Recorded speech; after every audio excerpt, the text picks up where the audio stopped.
Me echaron de la casa que construí con mis propias manos, la misma que ahora quieren demoler. Os pido que escuchéis esta historia hasta el final, y me digáis qué habríais hecho en mi lugar. Decidme también desde qué ciudad me estáis escuchando. Mis hijos, Raquel y Marcos, la abogada y el asesor a los que les di todo, me dejaron en la puerta de una pensión fría con una limosna en el bolsillo. Mi presencia, decían, era un inconveniente para sus planes de construir apartamentos de lujo sobre los cimientos de mis sacrificios. Pero lo que ellos no sabían, en su calculada frialdad, es que el viejo carpintero al que despreciaron, guardaba un secreto. Un legado de mi padre que llevaba oculto más de 20 años, y que estaba a punto de enseñarles el verdadero valor de lo que acababan de perder. Ahora vivo en una habitación de pensión que huele a humedad y a la soledad de otros antes que yo. La única ventana da a un patio interior de ladrillos grises, un muro que parece una metáfora perfecta de mi nueva vida. Mis manos, las que levantaron vigas y pulieron madera hasta sacarle el alma, ahora tiemblan al sostener esta taza de café aguado. El frío que siento no viene de la ventana mal aislada, sino de un lugar mucho más profundo, un invierno que se instaló en mis huesos el día que me dejaron en esta puerta. Me despojaron no solo de las paredes que yo mismo erigí, sino del título de padre, de proveedor, de hombre útil. Soy un fantasma que se pasea entre muebles que no son suyos, esperando un amanecer que ya no promete nada. Sobre la mesilla de noche, el único objeto que realmente me pertenece es el retrato de Elena, mi mujer. Su sonrisa parece preguntarme en silencio cómo he permitido que esto suceda. Le prometí en nuestro lecho de bodas que cuidaría de nuestra familia, que nuestros hijos jamás conocerían la necesidad, y lo cumplí con cada gota de sudor. Lo que nunca imaginé es que sería yo quien acabaría conociendo el abandono más absoluto. Cuando salgo a la calle a caminar sin rumbo, la gente no me ve. Soy solo otro anciano con la mirada perdida, una sombra que se arrastra por la acera, invisible, el teléfono permanece mudo, un ladrillo negro que solo sirve para recordarme el silencio de Raquel y Marcos. Es la constatación de que dejé de existir para ellos mucho antes de que me echaran. Recuerdo los años en que mis brazos no temblaban, cuando cada músculo era una promesa de futuro. Tenía poco más de 20 años cuando compré aquel terreno y le juré a Elena que allí levantaríamos no solo una casa, sino un reino para nuestros hijos. La primera piedra la puse con mis propias manos, sintiendo la tierra húmeda y el peso del primer ladrillo como si sostuviera el mundo entero. No soñábamos con lujos, solo con un techo bajo el que la risa de nuestros niños estuviera a salvo del frío y de la incertidumbre. Cada viga que coloqué, cada pared que levanté, era un verso de un poema de amor dedicado a ella y a la familia que estábamos creando. El olor a cemento fresco y a madera recién cortada era el perfume de nuestra felicidad, una felicidad tangible, sólida, construida con sudor y esperanza. Cuando nacieron Raquel y Marcos, la casa se llenó de una vida que le dio sentido a todo. Los guisos de Elena olían a milagro, estirando cada peseta para que nunca faltara un plato caliente en la mesa. A menudo, por las noches, me encerraba en el pequeño cobertizo del patio para tallarles juguetes con los restos de madera de mis obras. Recuerdo perfectamente el pequeño caballo de balancín para Marcos y la casita de muñecas para Raquel, con sus ventanas diminutas y su tejado rojo. Sus ropas eran sencillas, a veces remendadas con el esmero de su madre, pero siempre limpias. Veía en sus ojos una confianza ciega, la certeza de que papá y mamá estaban allí para protegerlos de todo. Mi sacrificio era un fantasma bueno que velaba por ellos, invisible pero omnipresente en el calor del hogar. El día que Raquel fue aceptada en la Facultad de Derecho, sentí un orgullo que casi no me cabía en el pecho.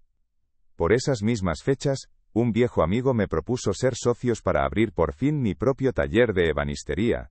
Era el sueño de mi vida, un lugar con mi nombre en la puerta, donde el arte de la madera sería el protagonista. Pero vi la matrícula, vi las tasas, y vi el rostro de mi hija iluminado por un futuro brillante.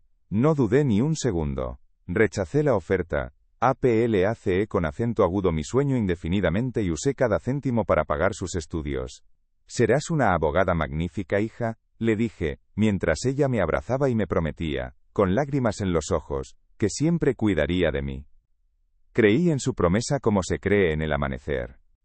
Años más tarde, le tocó el turno a Marcos. Acababa de terminar su formación como asesor financiero, y tenía la ambición de montar su propia consultoría.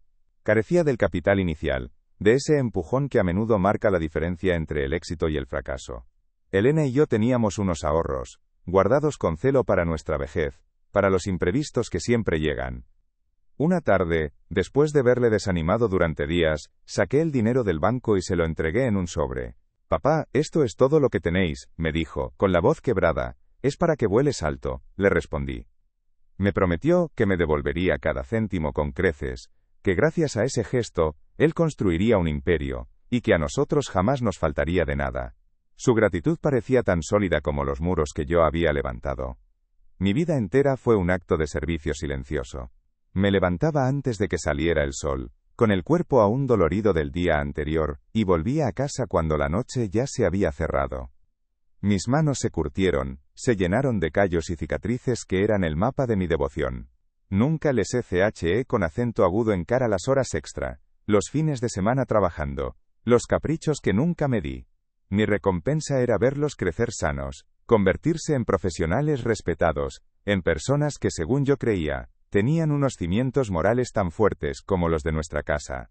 Les di las herramientas para que construyeran sus propias vidas, convencido de que un padre debe ser el andamio invisible que permite a sus hijos alcanzar el cielo, retirándose discretamente cuando ya no es necesario. La última tarde que pasé con Elena en el porche es un recuerdo que me quema por dentro. El sol de poniente teñía de oro el jardín que ella cuidaba con tanto mimo. Su cabeza descansaba en mi hombro y su mano, ya frágil, sostenía la mía, la callosa, la del obrero. «Lo hicimos bien, Arturo», me susurró. «Mira qué hogar, qué hijos tan maravillosos hemos criado». En ese instante sentí una paz absoluta, la satisfacción del deber cumplido, la certeza de que mi vida de sacrificios había merecido la pena. Contemplamos la casa, nuestro refugio, nuestro legado, sin imaginar que aquellas paredes que respiraban nuestro amor, se convertirían un día en el frío escenario de la más cruel de las traiciones. Fue el último momento en que me sentí un hombre completo. Tras la muerte de Elena, la casa se convirtió en una catedral de silencio. El eco de su ausencia era ensordecedor, y yo buscaba el consuelo en las voces de mis hijos, las únicas que podían llenar ese vacío. Pero mis llamadas a Raquel solían terminar en su contestador, con la excusa de una reunión interminable. Marcos, por su parte, siempre parecía estar de viaje, inalcanzable. Sus visitas, antes un bálsamo, se volvieron esporádicas y funcionales. Llegaban con bolsas de la compra, pero se negaban a quedarse a tomar un café, siempre con la prisa grabada en el rostro. Recuerdo un domingo que cociné su estofado favorito. Marcos llegó tarde, miró el reloj y dijo, con una frialdad que me heló los huesos: «Papá, no tengo tiempo para esto». Sus palabras no eran solo una excusa, eran un veredicto. El distanciamiento se volvió más tangible, más cortante. Ya no eran solo las ausencias, sino las presencias. Venían a casa y hablaban entre ellos en susurros, como si yo no estuviera allí. Un día los encontré en la cocina, con planos extendidos sobre la mesa donde Elena amasaba el pan. Al verme entrar, los recogieron con un gesto rápido, culpable. Sus miradas se habían vuelto opacas, impenetrables. Dejaron de pedir mi opinión para tomar decisiones sobre la casa. Un día apareció un tasador en el jardín, enviado por ellos, sin que nadie me hubiera dicho una palabra. Me sentí como un extraño en mi propio hogar. Sus gestos se cargaron de una impaciencia apenas disimulada. Un manotazo en el aire para cortar mis recuerdos. Una mirada al techo cuando repetía una anécdota. El respeto se había disuelto. La humillación final llegó en pequeños actos de olvido, silenciosos y crueles. Mi primer cumpleaños sin Elena, esperé su llamada todo el día. Llegó casi a medianoche, un mensaje de voz apresurado de Marcos. «Felicidades, papá. Estamos liadísimos. Ni una visita, ni una tarta, solo una obligación cumplida a desgana». Poco después, en una cena familiar en el piso de Raquel, me sentaron en un extremo de la mesa, un espectador mudo de sus conversaciones sobre negocios y mercados inmobiliarios. Era un fantasma en su banquete, una reliquia de un pasado que les estorbaba. Pero el golpe de gracia fue la tarde en que vinieron a discutir mi futuro. Me pidieron que esperara en el pasillo mientras ellos hablaban en el salón. Escuché el clic de la puerta al cerrarse y supe, con una certeza absoluta, que me habían borrado. Lo que mis hijos no sabían, en su calculada y moderna ambición, Es que el verdadero patrimonio de nuestra familia no estaba en los ladrillos de esa casa. Mi padre, un hombre de campo con la sabiduría que solo da la tierra, me entregó algo mucho más valioso 20 años atrás. Recuerdo su mano áspera sobre la mía, pasándome unos documentos amarillentos. Eran los títulos de propiedad de unas tierras en un pequeño pueblo de pescadores, un lugar olvidado por el progreso, seco y sin aparente valor. Hijo, el mundo cambia, me dijo, guarda esto. Un día, este trozo de tierra valdrá más que todo el oro que puedas ganar con tus manos. Yo guardé esos papeles en el fondo de una caja de seguridad, un secreto destinado a ser la herencia final, el regalo que culminaría toda una vida de sacrificios para ellos. Ese secreto era mi consuelo silencioso, la promesa de un futuro aún más brillante para Raquel y Marcos. ¿Cuántas veces imaginé el día en que se lo revelaría, el asombro en sus rostros al descubrir el verdadero alcance del amor de su abuelo y del mío? ¡Qué ironía tan amarga! Mientras ellos trazaban líneas sobre los planos para demoler mi hogar por un puñado de apartamentos, ignoraban por completo que la auténtica fortuna, el legado que trascendía generaciones, descansaba en un frío cajón de metal. Su avaricia, tan miope y ruidosa, les impidió ver más allá de las paredes que yo construí. Al dejarme en la puerta de esta pensión, no solo me despojaron de mi casa, redefinieron el propósito de esas tierras. Dejaron de ser su herencia para convertirse en mi dignidad. El dolor de su traición no se transformó en un grito, sino en una calma glacial. No hubo noches de insomnio clamando al cielo, ni un solo impulso de llamarles para exigir una explicación que sabía que estaría vacía. En su lugar, una mañana me levanté, me puse el único traje decente que me quedaba y salí de la pensión con un propósito firme. Caminé hasta el centro y busqué el despacho de un abogado que no conociera mi apellido. Un hombre mayor, de mirada honesta, que me escuchó sin interrumpirme. Puse sobre su mesa de caoba los viejos documentos de mi padre. Al leerlos, levantó la vista, primero con asombro, luego con una indignación contenida. Mis instrucciones fueron breves, pronunciadas con una voz que no reconocí como mía. Venda esas tierras. Y redacte un nuevo testamento. Salí de allí sintiendo que había recuperado el timón de mi vida. El dinero llegó como una avalancha silenciosa, una cifra tan vasta que parecía pertenecer a otra persona. Pero yo sabía exactamente a quién pertenecía, al joven que renunció a su taller, al padre que pagó matrículas y al anciano que fue abandonado. Mi primera acción no fue comprar una mansión ni un coche de lujo. Fue crear una fundación con mi nombre, destinada a dar becas a jóvenes aprendices de oficios manuales, a chicos que, como yo, soñaban con construir con sus manos. Alquilé un apartamento sencillo pero luminoso, con un gran ventanal que no daba a un muro de ladrillos, sino al horizonte.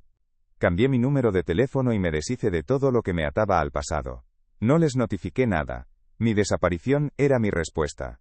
Dejaron a un padre en la indigencia, y sin saberlo, dieron a luz a un filántropo al que jamás podrían alcanzar.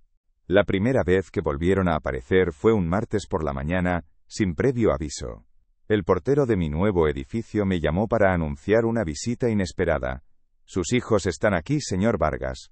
Raquel llevaba un ramo de flores tan grande que apenas se le veía la cara, y Marcos sostenía una cesta de productos gourmet que olía a dinero y a culpa. Sus sonrisas eran idénticas, ensayadas, una mueca de afecto que no les llegaba a los ojos. Me abrazaron con una fuerza teatral, sus abrigos caros rozando mi ropa sencilla. Mientras Raquel hablaba de lo preocupados que habían estado, de lo mucho que me habían buscado, yo solo podía ver la avidez en su mirada, un escrutinio rápido que evaluaba mi apartamento, mis muebles, mi nueva vida. No dije nada, me limité a observar su actuación, la de dos extraños que venían a reclamar un tesoro. Hablaron durante casi una hora, turnándose en un monólogo lleno de excusas y falsas lágrimas. Fue un terrible malentendido, un error fruto de la presión y el estrés. Me pidieron perdón de rodillas, literalmente. Marcos llegó a sugerir que él podría gestionar mi nueva fortuna, para que no te engañen, papá, para protegerte. Cada palabra era un insulto a mi inteligencia, un eco grotesco de la frialdad con la que me dejaron en aquella pensión. Yo asentía de vez en cuando, un gesto vacío, mientras mi mente viajaba a otro lugar. Pensaba en el rostro de un joven aprendiz al recibir su primera beca, en el sonido de la madera siendo tallada en un taller nuevo. Ellos seguían suplicando, creyendo que su teatro funcionaba. no entendían que mi silencio no era duda, sino una sentencia. Mi elección ya estaba tomada. Los miré, arrodillados sobre la alfombra cara que yo no había elegido, y por primera vez en meses, no sentí dolor, no sentí nada. Sus rostros se desvanecieron, reemplazados por las caras anónimas de jóvenes con las manos llenas de serrín, y los ojos brillantes de sueños, los mismos que yo tuve una vez. Pensé en Elena, en su susurro en el porche. Lo hicimos bien, Arturo. Ella no se refería a criar a dos extraños codiciosos, sino a construir una vida basada en el honor y el trabajo. Me levanté sin decirles una palabra, caminé hacia mi escritorio y cogí la pluma. El abogado ya tenía mis instrucciones. Con un trazo firme, firmé el documento que lo transfería todo, hasta el último céntimo, a mi fundación. Mi herencia no sería para ellos. Mi herencia serían 1000 talleres, 1000 futuros construidos con la misma dignidad que ellos intentaron demoler. No levanté la vista del documento. El sonido de mi firma, un rasguño de tinta, fue más rotundo que el portazo con el que me echaron. Escuché el sollozo de Raquel, feo y desnudo, y vi a Marcos, mudo, comprendiendo que hay deudas que el dinero no puede saldar. No sentí triunfo, solo la calma del artesano que pone la última pieza en su sitio. Mi herencia no serían los escombros de mi hogar, sino los cimientos de 1000 talleres nuevos. Les di la espalda sin decir una palabra, y me acerqué a la ventana a mirar un horizonte que ya no era gris. Mi vida al final, no la definía la sangre que me traicionó, sino el sudor que siempre me fue fiel. Y tú, que has llegado hasta aquí, habrías actuado de otro modo. ¿Habrías elegido el perdón o la dignidad?